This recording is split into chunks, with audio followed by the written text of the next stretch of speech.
I'm sorry, Your Honor. The questions are asked by the officers of the branch, whoever attended to All right. the party. So we will ask that of the branch manager, because you yourself did not ask this question. No, Your Honor. Well, we reserve our questions on the branch manager when she appears. Are you requiring the appearance of the branch manager? Yes, Your Honor. Yes, sir. All right. The branch manager is required to appear before this court on when is our next hearing? On Monday, February 13 at 2 o'clock in the afternoon. What's the name of your branch manager? Annabelle Chongson, Your Honor. Annabelle Chongson.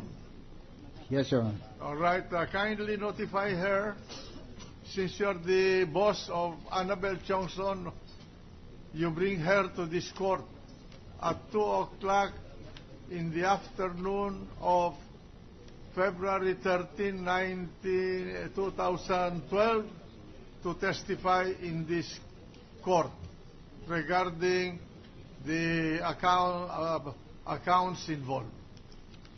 Yes, Your Honor. All right. So ordered. Your Honor, please. Who?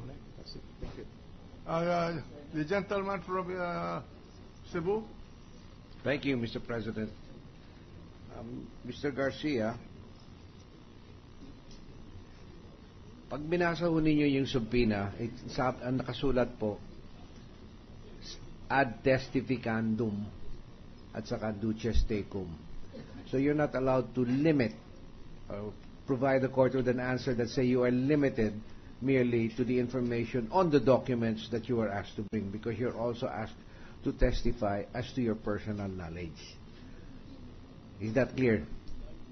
Sure. That's clear, Your Honor. All right.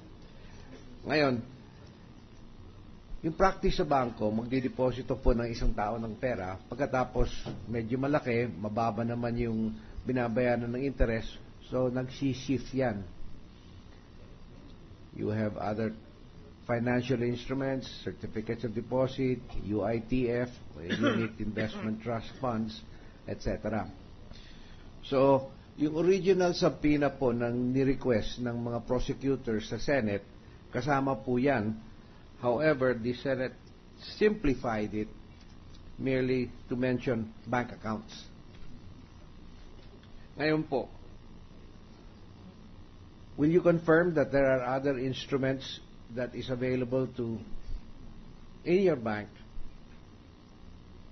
which can give higher yields than a simple savings account or current account? Yes, Your Honor. Ano po yun?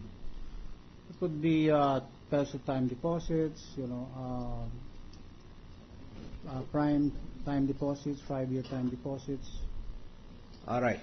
So, ang ibig ninyo sabihin, if I opened an account at your bank, and let's say I deposited 5 million on December 1, siguro po on December 10, nanganak na ho yun, at yung 5 million, sinabi ho ninyo sa akin, alam mo, sayang naman, why don't you shift 4 million of your current account balance to a UITF or a Unit Investment Trust Fund or to a certificate of deposit yielding 4 or 5% higher than what you would normally earn under a savings deposit.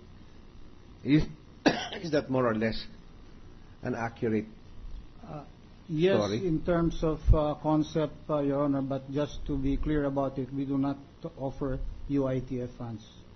What do you offer? You're a thrift bank, so you're not allowed to offer UITF funds. Yes, sir. You offer CDs? Yes, sir. Your Honor. Time deposits? Time deposits, All yes. right. So, kaya ho, kulang ho yung information na sinulat po sa subpoena sapagkat the shifting of funds could have been done before December 31st, and yet, under the law, that would be assets owned by the depositor. Di ba? Yes, Your Honor. All right. So, Mr. Senate President, I hereby move that any and all accounts, time deposits, certificate of deposits, and any such financial instruments offered by the Philippine Savings Bank be hereby subpoenaed because it belongs to that category of deposits in the bank that this court was trying to find information on. I so move, Mr. President. In connection with what accounts? If you want to be more limited, in connection with the 10 accounts, monies that were taken out of the 10 accounts and merely shifted to another type of deposit, also with Philippine Savings Bank or PS Bank. So ordered. Issued subpoena. If Your Honor, please, may we ask even for 1 or 2 minutes, Your Honor? Proceed, Counsel for the defense. Now, with the kind indulgence of this honorable court, we want at least to be educated and be informed more accurately, Your Honor, in connection with the scope of paragraph 17 of the rules of the Senate Impeachment Court, Your Honor, which is, if a senator wishes to put a question to a witness, he shall do so within 2 minutes. Within 2 minutes. A senator may likewise put a question to a prosecutor or counsel. He or she may also offer a motion or order in writing which shall be submitted to the presiding officer. My question, Your Honor, is, does this allow cross-examination by a member of this court, Your Honor, or merely clarificatory questions, so that we'll be guided accordingly, Your Honor? Because we have noticed that practically the question borders on cross-examination. The practice in this court that I can remember, whether it was the impeachment of a president or in this case, the chair could not control the manner by which any member of this Senate sitting as an impeachment court, how they will frame their questions. So the question, Your Honor, is that it may be in any form. It may be for clarification, or it may be cross-examination, Your Honor. It could test the credibility of the sitting witness. I see. Thank you, Your Honor. The gentleman from Taguig. Sir President, first I'd like to address the defense counsel. Justice Cuevas, don't worry. When it's your turn, you will appreciate the questions of the senator judges. Thank you, thank you. But I'll never be a senator because I cannot even be a barangay captain. You never know po. But you will appreciate our questions at the right time, Hop, because we will get to the bottom of all of this and we'll find the truth. Thank you. Mr. Witness, after 2 days po kayo dito, I still believe you're in good faith and I'm trying to understand completely where you're coming from, no? Protecting the banking industry, protecting your employees, and protecting your depositors, no? And I hope through these questions you'll also come to understand the position of this court.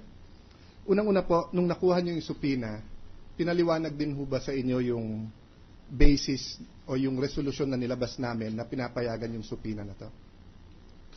Yes, Your Honor. Pinaliwanag ho ba sa inyo yung interpretasyon namin ng mga batas, kasama po yung sa salvation case? Yes, Your Honor. So ang pinaliwanag po sa inyo, ano pong pagkapaliwanag sa inyo?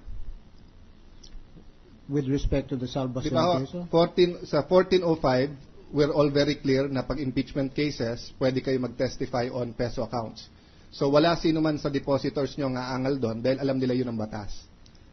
Alam ho nila yun ang batas if it is so ordered by an impeachment court. And that's why in the case, we have to be very, very careful that we only provide information that is ordered by the court and nothing else. And the order of the court in our particular case was the subpoena, Your Honor. Okay po, we'll go to that later. But sa 6426, sa dollar accounts, ang interpretasyon po ninyo, there are no exceptions except pag may pirma po yung depositor. Tama po ba? Yes, Your Honor. But in our resolution, we said that there is the salvation case. Was this explained to you?